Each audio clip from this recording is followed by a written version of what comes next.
jurisdiction. I'm a living person. Yep, and that's why you're standing in front of me. If you were dead, the case would be dismissed. Yeah, the all cap name is that. I know where you're going with this, and none of that is valid. None of that is law. I'm not the all caps name. None of that is valid. None of that is law. You are standing in my courtroom. I have jurisdiction over you. What's your name? I'm here representing Brian Musgrove. You're Brian Musgrove? I'm here representing. I have no idea what that means, so why don't you come up to the podium?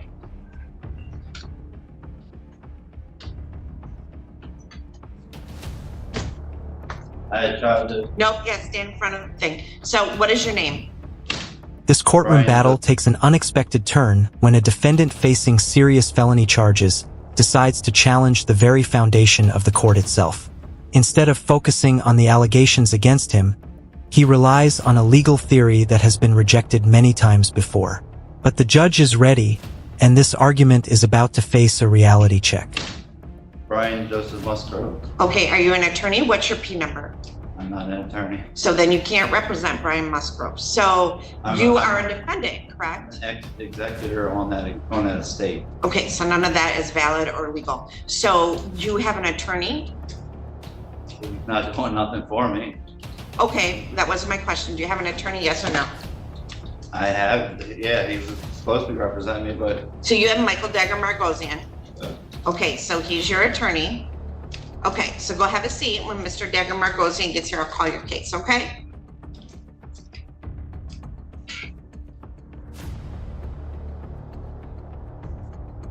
All right, so Mr. Musgrove, you want to come up to the podium, please? This is in the matter of the people of the state of Michigan versus Brian Joseph Musgrove, file number 23-21461FH. I have Isaac Sneed appearing on behalf of the people, and I have Michael Dagger-Margosian appearing on behalf of Mr. Musgrove. Mr. Dagger-Margosian, Mike, oh, there he is. So, Mr. Dagger-Margosian, this is a date and time set for pre-trial in this matter. Mr. Musgrove said that he was appearing on his own behalf. I did verify he is not an attorney, and you are still the attorney of record. So, Mr. Dagger-Margosian, how do you wish to proceed? Well, Your Honor, I am aware that Mr. Musgrove wants to present information to the court. I'm happy to be standby counsel if he wants to represent himself. Obviously, this court would have to go through the colloquy of that, but obviously it's Mr. Musgrove's legal right to at least ask the court to do that. So I'm here to observe at this point. All right. So, Mr. Musgrove, when you were at the bench or up at the podium before, you said that you were appearing on behalf of yourself. So, Mr. Musgrove, are you asking to no longer have counsel represent you? Well, what I'm understanding is that the courts is a private for-profit. So, Mr. Musgrove, I know where you're going with this, and none of that is valid. None of that is law. I'm not the all caps name. The defendant now tries to claim he can stand on his own behalf, but the judge immediately starts separating legal rights from internet theories. Representing yourself in court is a real constitutional right, but it comes with responsibility. The question is whether he understands the consequences of the choice he is making. None of that is valid. None of that is law. You are standing in my courtroom. I have jurisdiction over you. So I tried to file paperwork with the clerk's office ahead of time so that you would have time to review it, and they denied me. I know what you're talking about. None of that is valid under the law of the state of Michigan or the Constitution of the United States of America.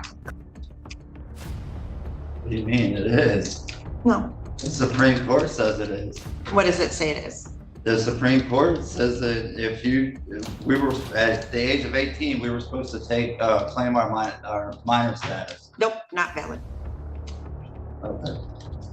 So here's what I would say to you. Mr. Dagger-Margosian is, like most of our public defenders, exceptional attorneys and very well versed in the law and very experienced.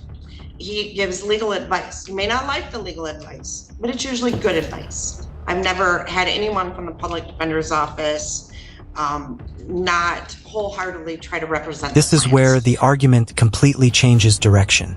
The claim that a name written in capital letters creates a separate legal identity is a common courtroom argument, but judges across the country have consistently rejected it. The law focuses on actions and evidence, not formatting on paperwork. Try to represent their clients. So what you are talking about is not valid, and it is not going to get you out of this case. You're not going to be able to say all those things because it's not valid. Everyone involved in this court case has a financial interest in the case. I don't have a financial interest in your case. I get paid by the state of Michigan, whether you plead, whether it gets dismissed. I don't make any money off you. We have budgets. The court system is not a profit generating revenue. We are here to represent people so that people who are charged with crimes are protected, people who are victims of crimes are protected, and that's why we have But all in order these. for there to be a crime, there has to be a victim. There is no. Well, there is a victim in this case The victim because would be the company. and the you are company- charged. I can't face. Actually, just hold on. So your crime that you are charged with, which you are innocent as of this time, let me grab the right file, is failure. Oh, this is let me see. This is an embezzlement charge. The judge So makes you an are- important point here. Having a disagreement with your lawyer does not mean your lawyer is working against you. Public defenders have a duty to represent their clients and provide legal advice, even when that advice is difficult to embezzlement accept. charge. So you are charged in count one with embezzlement 50,000 or more, but less than 100,000. That being an agent, servant, or employee of Hardwoods of Michigan Industries did convert to your own use without the consent of your employer or principal industrial tools and equipment in the amount of $68,938.40 or money or equipment. And that's a 15-year felony. So if you are found guilty by a jury, you can go to prison for up to 15 years. You're charged in count two with using a computer to commit a crime. To facilitate the charge in count one, that carries a maximum penalty of up to 10 years in prison. And the way the statute's set up, I can actually stack those possibly. So you potentially could be looking at up to 25 years in prison. So the victim that's alleged in this would be that business. Right, and I can't face that accuser because that business can't get on the stand for me to ask questions, and a third party. But their can't stand representative it. can. Yes, they can. Yes, they Can. can. Yes, they Okay. can. So I have 189,000 of student loan debt that was forgiven to be a lawyer. You do not. And Mr. Dagger Margosian, Mr. Isaac Sneed, all of the attorneys here went to law school to know the law, and their job is to advise you of the law. So Yeah, yes, but they they're can. going- Yes, they're you going can be by charged. Everything, all the can't- laws and statutes that you guys go by Are for legal. corporations. They're for fictitious. Still a crime. Still a crime. But I'm not Still a a fictitious crime. corporation, I'm a living person. Yep, and that's why you're Okay. standing in front of me. If you were dead, the case would be dismissed. Yeah, the all cap name is that. That means nothing. That's not valid. It's Okay. not legal. Right. So, do you want to represent yourself, or do you Now want the to have seriousness of the case becomes clear. This is no longer about theories or courtroom arguments. These are felony charges with potential decades of consequences.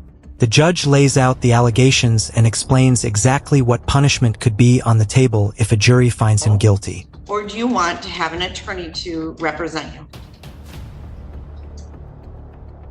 I need some time to think.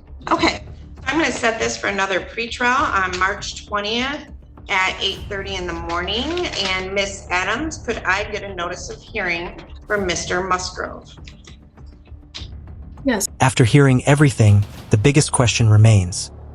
Will the defendant finally focus on the actual charges, or continue fighting an argument that the court has already rejected?